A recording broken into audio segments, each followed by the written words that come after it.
really, it wasn't even something I looked at where I could be a barber and make a future out of this. It was just, like I said, like a little side hustle. Right. So I did lots of jobs. I changed oil, changed tires, worked in a grocery store, like pretty much all kind of stuff.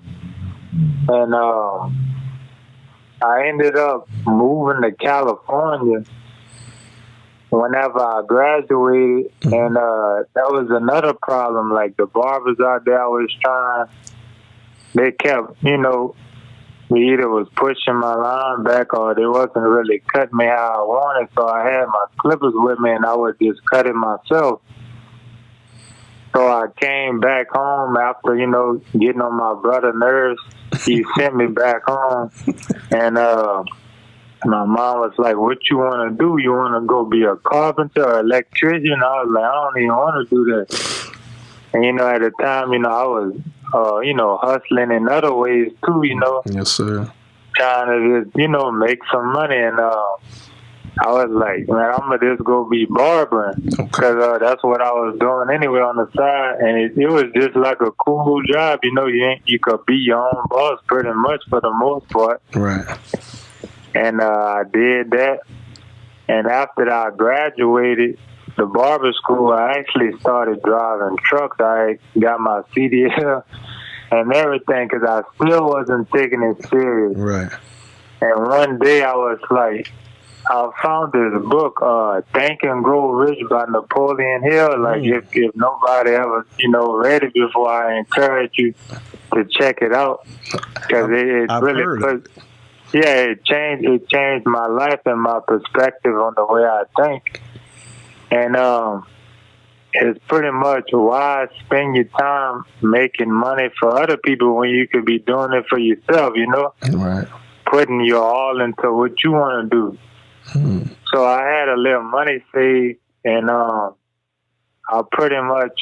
drove the truck to the location so the company wouldn't be in a bind. And I was like, man, I quit. And I walked off the job, and I had somebody pick me up. And then my best friend that, at the time when we was 12, that I did the little guideline on, right. I was like, man, let's find a spot. So he found this old little house that was remodeled. Now, was he still cutting hair at that? Had he continued to cut hair over that? Yeah, he used to cut on his back porch, or you know what I'm saying. He was like the neighborhood barber pretty much since 12. He was cutting everybody. So I was like, man, let's get a shop. So they had at the time, this old.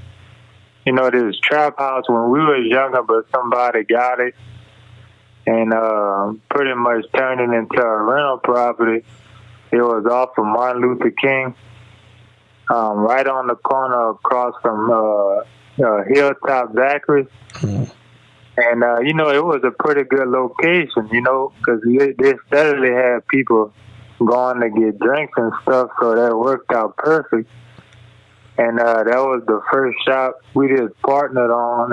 It was called Cuts on Deck. Okay. And pretty much it all started from there, and I just kept growing and growing. 2 years later, moved to a bigger city, Lafayette, and started King's Barbershop. Okay. And we pretty much took over the city in 6 months. We got started cutting Big Mike on the radio station. He was shouting us out. Okay. And pretty much everybody, from Louisiana to Texas was coming to us. And then that's how I came up with the slogan, freshest cuts in the city. Okay. Because, pretty much like everywhere I go, I just come with it no matter what.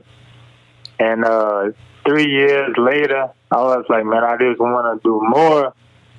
So that's whenever I moved to LA because I wanted to, cut celebrities and all that. Okay. And then that's where my role pretty much began traveling. Wow. But and it just kind of happened, I went to different cities. This really to try and experience new things. It wasn't even like something planned out. I just got up and left because I just believe, like, if you want to do something, you just got to go out and do it. You know what I mean? Right. Absolutely. And just make it happen. Right. Thank you for watching. If you want to see more of this clip, head to our YouTube, Spotify, Apple Podcast channels to check out the full episode.